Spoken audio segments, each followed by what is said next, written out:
Good day. I'm Corby Skinner, and I'm one of the hosts for Living Independently in Montana. And this is a TV program of LIFTT, which stands for Living Independently for Today and Tomorrow. It's a nonprofit organization that serves people with disabilities in 17 counties in eastern Montana. And we have had this television program well over a year now. And what we do is try to share information that will help people with disability. And I would like to introduce Jed Barton from the LIFTT program, and he will introduce our guests who are from a long ways away from Montana, but have a special amount of important information that we'd like to share. Jed, I'll turn it over to you. All right, thank you, Corby. As Corby said, my name is Jed Barton, and it is my privilege to be the Outreach and Government Affairs Coordinator at Living Independently for Today and Tomorrow. Our guests today are Shaylin Sluzan and Herman Parodi, who are the co-executive directors of the Partnership for Inclusive Disaster Strategies, and they are based in Philadelphia, Pennsylvania, but as you'll learn, their work spreads across the country and the world. And we brought Shaylin and Herman here to the program today to talk a little more about exactly what are the specific issues that confront both persons with disabilities and those who plan for the overall response to emergencies and disasters as they occur into our communities, be they natural or man-made. It's, as we record this at the end of May in Montana, we're coming up on the start of fire season, and unfortunately that means, at least in the last several years, that people will be evacuated from their homes this summer, likely somewhere in Montana and somewhere in the LIFTT service area. So glad to have you here, Shaylin and Herman. Let's start. Could you talk a little bit about what exactly are inclusive disaster strategies and what the partnership does? Thank you so much, Jed, for having us and all at LIFTT, and for all of the work that you all do throughout Montana and for people with disabilities. My name is Shaylin Sluzan alongside Herman Parodi. We are, as mentioned, the co-executive directors of the Partnership for Inclusive Disaster Strategies, also known as the Partnership. More can be found about us at disasterstrategies.org, and we'll remind folks of that website throughout. But first, to share a bit more about the partnership, we are the only United States-based disability-led organization with a focused mission on equity for people with disabilities and people with access and functional needs throughout all planning, programs, services, and procedures before, during, and after disasters and emergencies. Essentially, we are the boots and wheels on the ground response. We're community capacity builders and resilience builders, and disability subject matter experts before, during, and after disasters and emergencies. Herman and I's involvement in inclusive emergency management response began following Hurricane Maria being deployed to Puerto Rico following the major hurricane event, which really has created history in our hurricane systems. And as people with disabilities, an organization that's led by people with disabilities, and our main focus being people with disabilities throughout disasters and emergencies, our organization is uniquely positioned and to empower and support and assist our fellow people with disabilities throughout disasters and emergencies, and including organizations like emergency management officials, public health officials, and folks, humanitarian responders that are responding to disasters and emergencies, and bringing all of these key people together to address the rights and needs of people with disabilities throughout disasters. One important thing that really drives the work that we do is knowing the fact that people with disabilities are 2 to 4 times more likely to die or be injured in a disaster or an emergency than non-disabled people. And this is largely due to the lack of access to resources, to information that is accessible, and to services that support people with disabilities uninterrupted throughout disasters and emergencies. You asked, what is inclusive emergency management? It is planning with a whole community involvement. As Shailen mentioned, people with disabilities die 2 to 4 times more likely than people without disabilities. This is because of a lack of engagement and planning with full community engagement. And that is what we aim to do every day.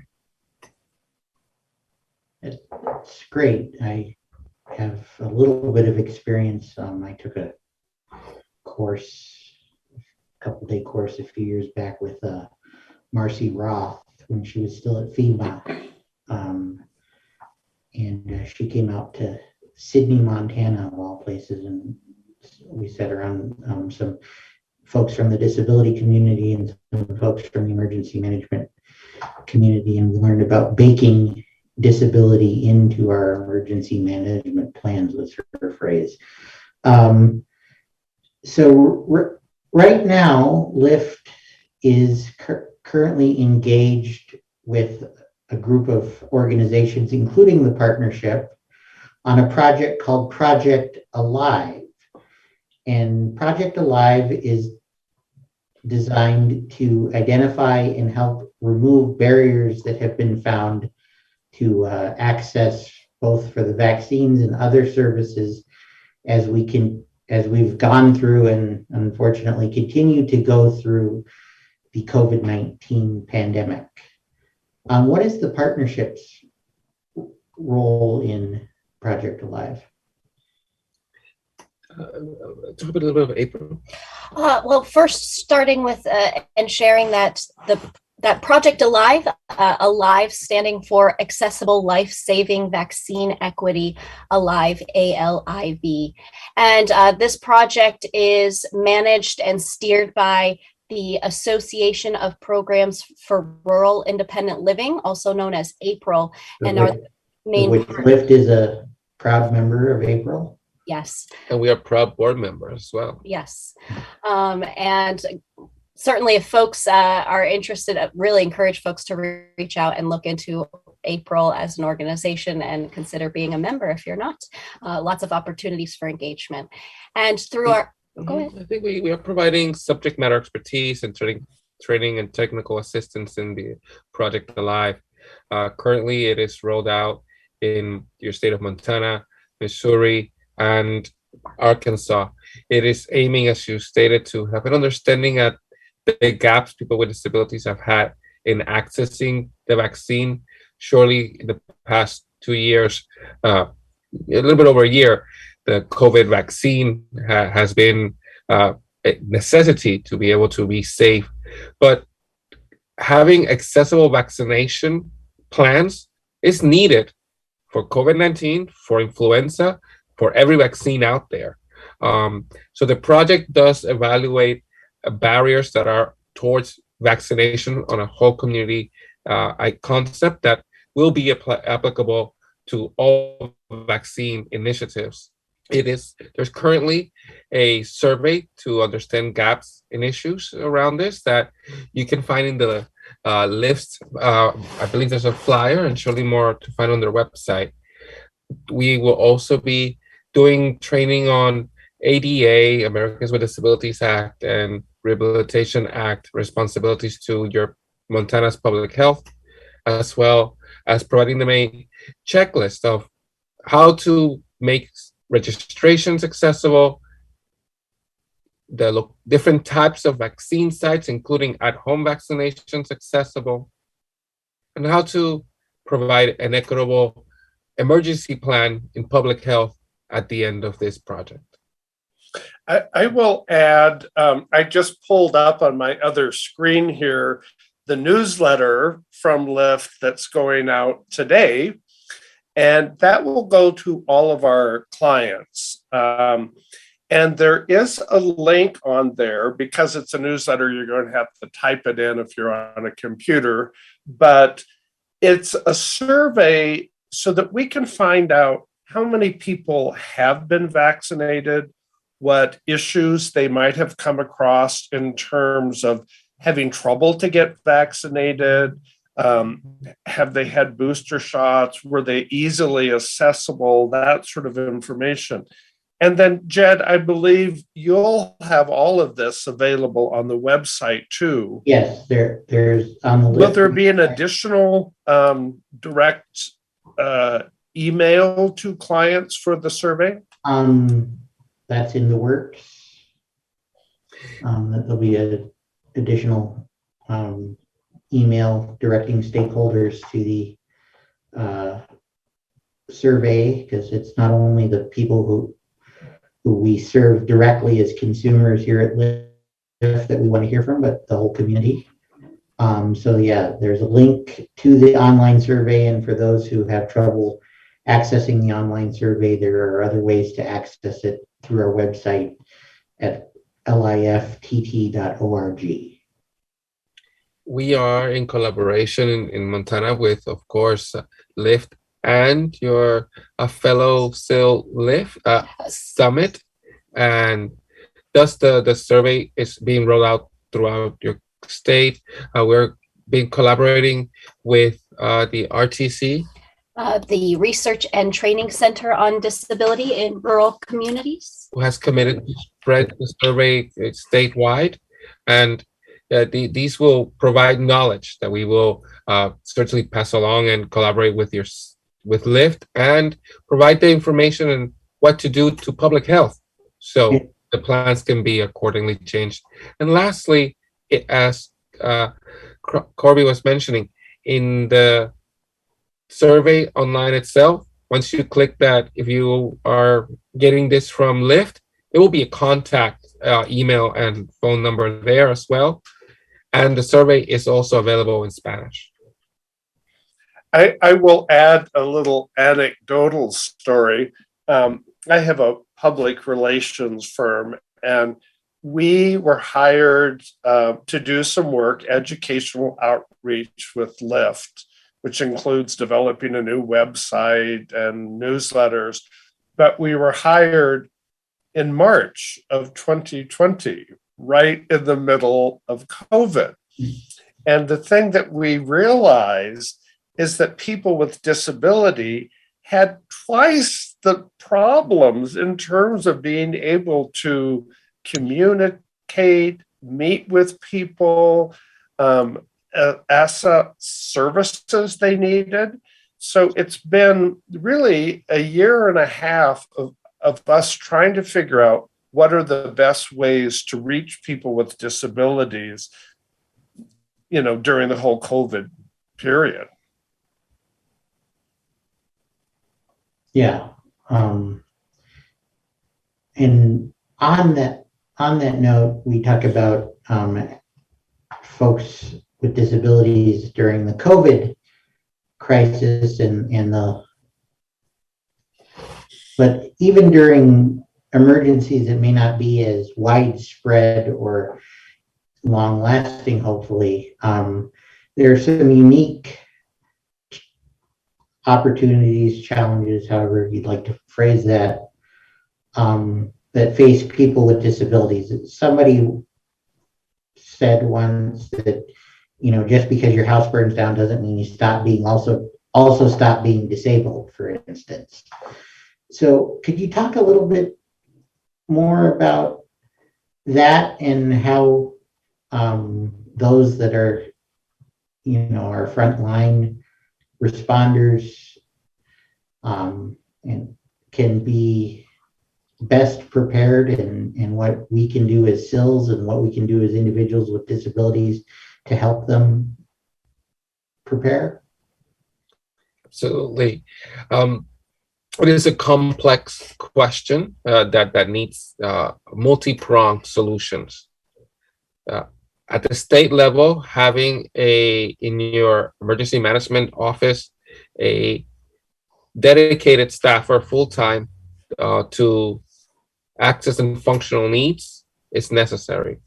Right now, your next door neighbor, the state of Washington, right now is working on, right, already budgeted for a statewide emergency management access and functional needs coordinator, and they collaborate with stakeholders across the state, across disability, to build plans together, exercise together with people with disabilities, so they make the plans real and incorporate the needs that people with disabilities have in those plans, not only as they execute them, but as they're preparing for. Do they have generators in their plans for people that need, that are power dependent for life-sustaining needs? Do they have altering pressure pads for people that need them? I'm quadriplegic, I need them. For shelter uses for when the power goes out, when there's mass wildfires or the type of disasters. The little things that, without the conversations in planning with the communities of people with disabilities, I mean, emergency management response, it truly is at the local level. Thinking of what other people need is not going to solve it. Public health emergency management has organizations such as yours, LIFTT, that are led by with people with disabilities. You know your communities daily. That's what you do. You're in tune on the current needs. And as we near and approach full-blown wildfire season, let's not forget, in the last couple of years, over 1 million people had to evacuate from Oregon. Idaho had extremely long heat waves. Right now, New Mexico has its largest wildfire in its history, and they're just booming every day. And we're not in June, July, August yet. People with disabilities are at the margins of response because we have been excluded from the planning. And in response, organizations like yours, LIFTT, your consumers need you at any time, you support them, including times of disasters. Recognizing that sales and other community-based organizations are respondents. We're not just vulnerable. It is key for emergency management to recognize this and incorporate us in planning response. And disasters, natural or non-natural, man-made, public pandemic, public health emergencies, they are disasters because of the lack of planning, the lack of response. But they offer an opportunity to recover. And this is where you mentioned earlier, challenges, or they do create opportunities now. And if we miss them, it will be worse next time. And they keep getting worse each and every year, each day. It's continuous, and disasters are increasing in frequency and intensity. And we see the overarching COVID-19 pandemic as an overarching disaster that is upon us, that we've been struggling and trying to survive for the past 2+ years. And then the other disasters that continue to occur concurrently. And just as Herman said, couldn't really have said it better, is including us at the forefront, having people with disabilities recognized as the first responders that we truly are.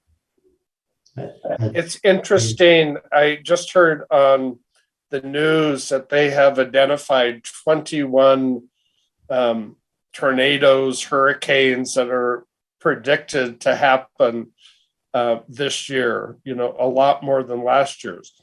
Well, we don't have hurricanes in Montana, but we certainly do have wildfires. And I think one of the other issues, particularly for LIFTT, is we have a consumer base that are very, very rural. Mm-hmm. So we're serving huge areas where there aren't immediate services, whether it's medical services, fire services.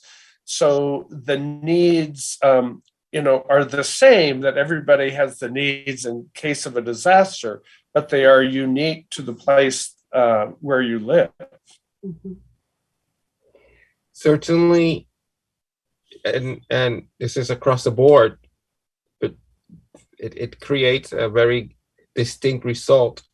Having what we call tabletop discussions, tabletop exercises, truly sitting down for an hour, talking through what are you going to do, plan A, plan B, plan C, if X, Y, or Z happens.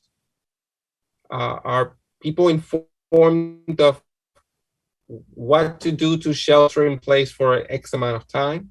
And if they need to evacuate because the wildfire is coming, what are the first, second, third, fifth, fourth option? Who lives nearby, who can help me out? Have I talked to them? Do they know to check in with me on their way out? The first, the second, the third, the fourth person. Certainly people with disabilities, people with complex medical needs. It is having these discussions ahead of time and really imagining the extreme and preparing for this. It's the first step. I would. Jed, you're involved in Billings with the emergency disaster. Yes. Can you talk about that a little bit? I was just going to mention it. I am LIFTT's representative to the Yellowstone County Local Emergency Preparedness Committee, the LEPC, which again, those at least on paper exist in almost every county in the country under one name or another. And here in Yellowstone County, which is the largest county by far for our service area and the largest county in Montana altogether, we do participate in the monthly LEPC meetings, and we do offer our expertise and knowledge to the Department of Emergency Services and Public Health on helping working with the disability community. Right now, part of our COVID-19 response was to, at one point, to distribute COVID cleaning and sanitation supplies to our consumers and other folks with disabilities who needed them. And right now we're working with Riverstone Health, the public health authority in Yellowstone County, on helping to distribute the county's allotment of COVID-19 tests. So we do have those relationships, sometimes in the mishigash of all of the issues we deal with our individual consumers, and as a disability community, we may not pay as much attention as we should to emergency planning, but we do try to make an effort as an organization to be at the table in Yellowstone County. And again, I met the disaster emergency services coordinator in Bighorn County, and we're going to try to work with them there. And as many of our other, and if any of our other counties are interested, they can reach out to us here at LIFTT, and we will be reaching out to you also.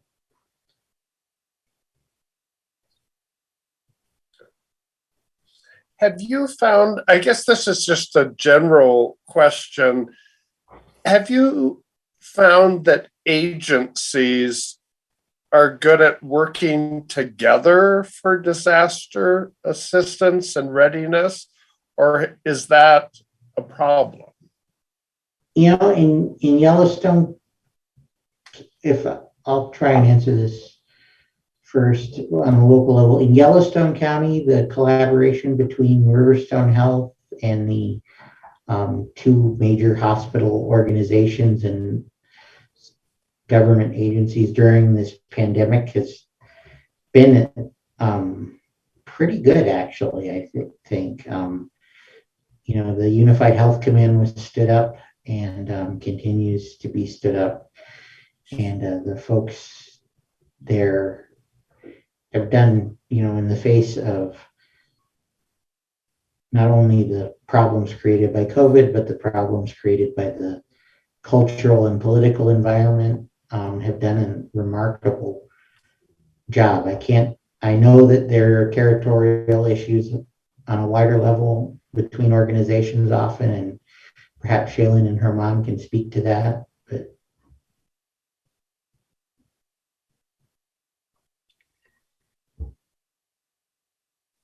So it works.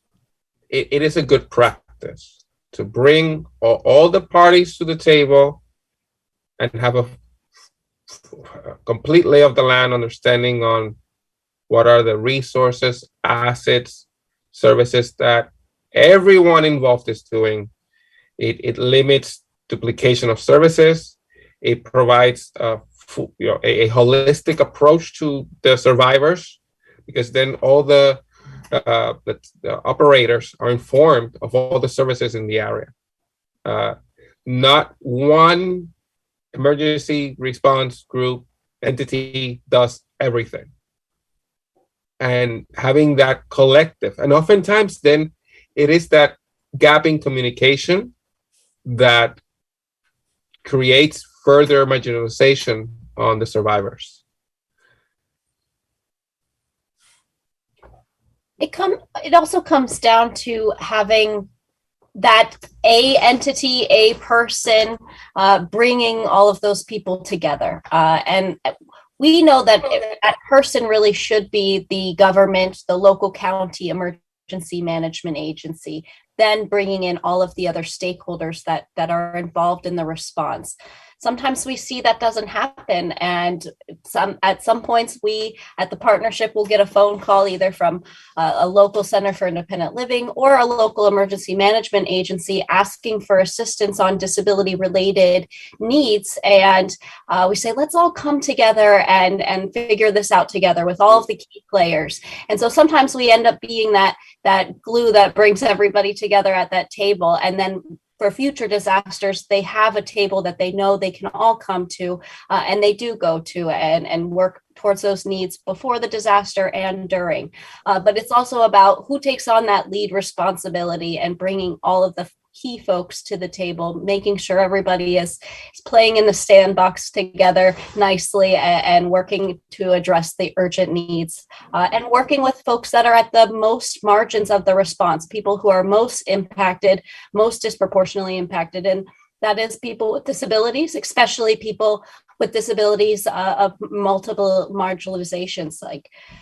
So we really just keeping those people at the center and including them throughout at the beginning and throughout the process. I mentioned at the beginning earlier our collaboration in the state of Washington and their current now success on their statewide emergency management on access and functional needs coordinator. It is a success that we, in collaboration with their state, after the numerous trainings that we did in 2020 with emergency management and public health, and a conference that we led virtually, in bringing all the parties together and getting commitments. Similarly, just last year, or was it this year, in Delaware? Last year. Good. And we're in 2022 now. We collaborate with the sales in the state of Delaware, brought emergency management, brought the lieutenant governor, there were commitments made for future work. Now they're meeting monthly. We collaborate, another neighbor of yours, Colorado, a great state. City Martinez is the statewide emergency management AFN coordinator. Just, following our practices, they do now hold a annual inclusive emergency management conference called Getting It Right. We help facilitate it and provide subject matter expertise. We work with different entities across the country. And towards the end here, again, if you please feel free to visit our website at www.disasterstrategies.org. And one of our tabs is Ukraine Crisis. We have been supporting a disability-led women nonprofit organization from Ukraine, supporting people with disabilities evacuate and shelter in place throughout the war. Right now, we have together helped over 1,200 people. We are on working with over 3,000 more, working with the United Nations and all the parties that be to prioritize the needs of people with disabilities. And again, no matter the emergency to the disaster to the war, people with disabilities are being left forgotten, and it falls on the shoulders of disability-led organizations to truly do the response work. Emergency management agencies, governments need to realize this, collaborate with us so we can save more lives. This has been just fascinating conversation. Jed, I just realized our newsletter probably doesn't have the link to the partnership, but I'm sure we could add that online. So we'll add that information. So I want to thank you for joining us for Living Well in Montana. And living smartly in Montana includes disaster readiness. Thank you so much for being with us. Thank you for having us. Muchas gracias.